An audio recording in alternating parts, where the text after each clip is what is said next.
여러분, 아모레 퍼시픽 이러면 야, 화장품의 신화? 뭐 화장품의 공룡? 뭐 어떤 찬사를 붙여도 모자람이 많았습니다. 그만큼 아모레 퍼시픽은 화장품 업계에서 신화를 썼습니다. 1945년에 창업을 했거든요. 그때 이후로 아모레 퍼시픽은 성장밖에 없었어요. 단 한 번도 구조조정을 한 적이 없습니다. 구조조정을 한 적이. 그런데 지금 아모레 퍼시픽이 구조조정에 들어갔습니다.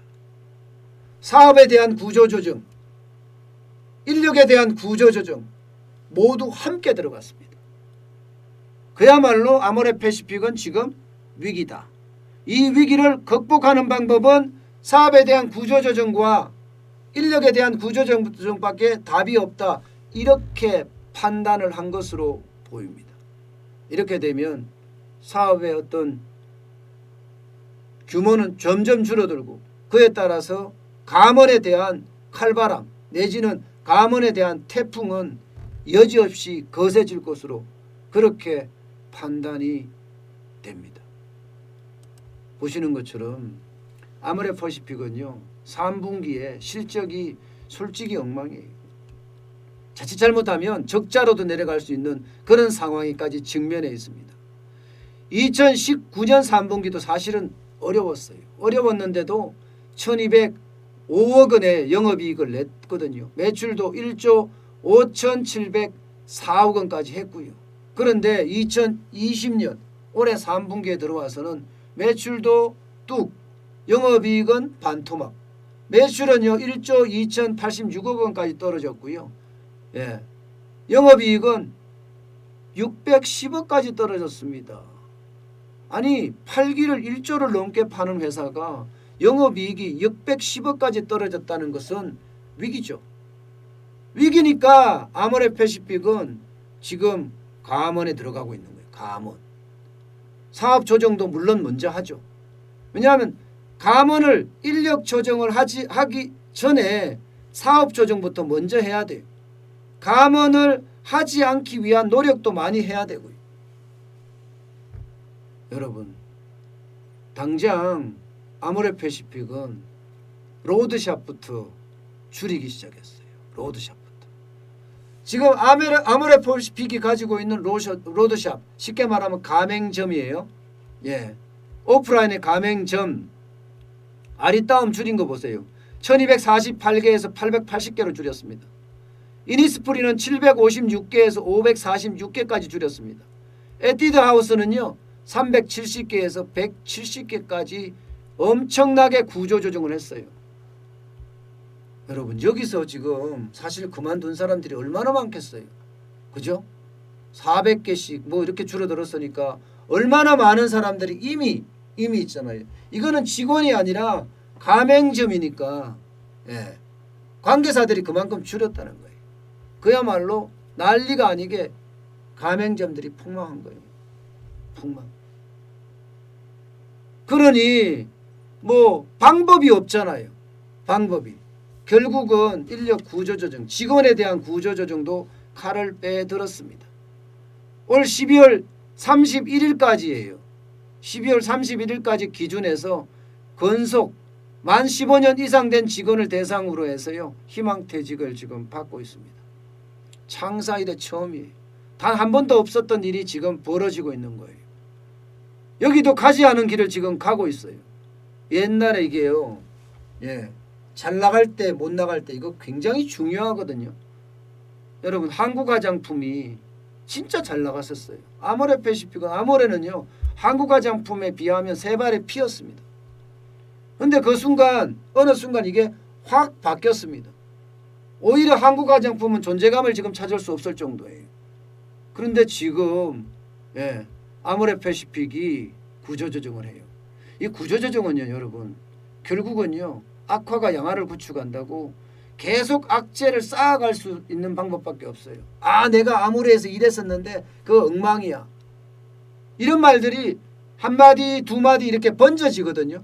그러면 가맹점은 가맹점대로 안 되고 직원들은 직원들대로 동요하고 이게 악화가 양화를 구축한다는 건데 그렇게 계속될 수밖에 없는 겁니다. 이게 여러분 지금 거의 다 다른 거예요. 쉽게 말하면 아모레80빛 같은 경우는 딱 세 가지로 제가 정리를 해보겠습니다. 세 가지로. 첫 번째는 뭐 그전에 사드 보복이 굉장히 심했죠. 예. 한국과 중국의 어떤 문제, 여기 사드 보복에 아주 크게 타격을 받았습니다. 굉장히 크게 타격을 받았어요.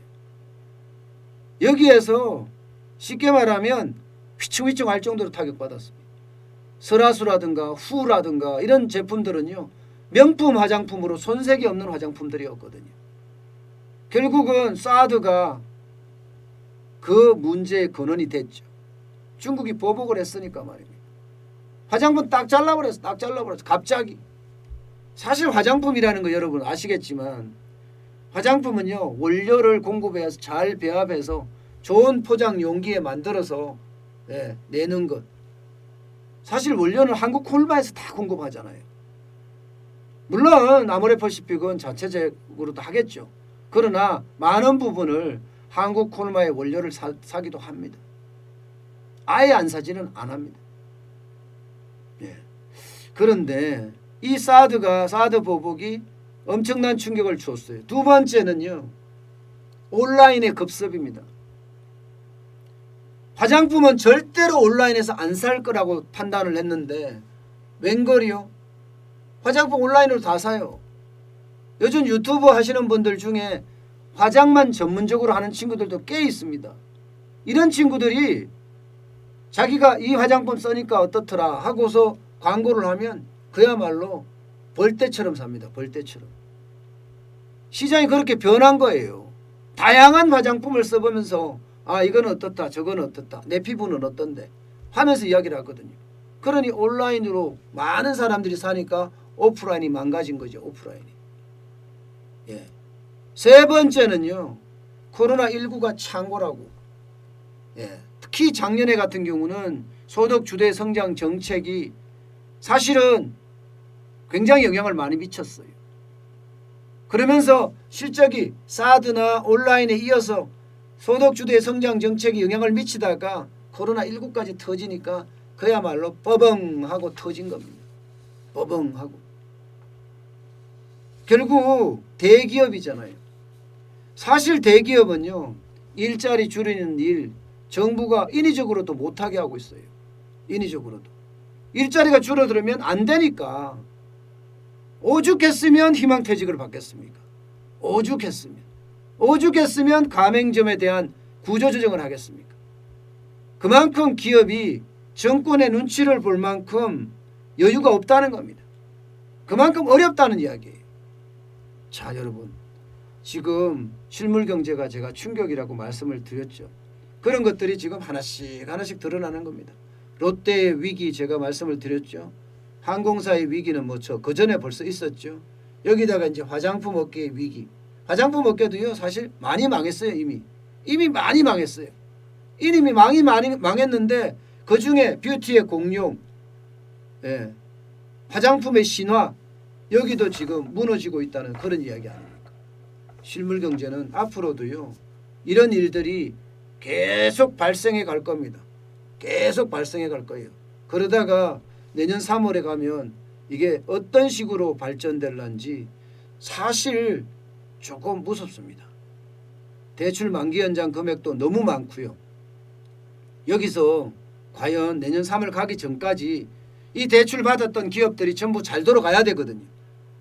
예, 잘 돌아가서 내년 3월에 가면 대출도 갚고 이자도 갚고 이런 상황이 와야 되는데 만약에 그런 상황이 못 온다고 하면 실물 경제는 더 어려워지는 그런 상황을 맞는 것 아닌가, 예, 그런 생각을 또다시 하게 됩니다.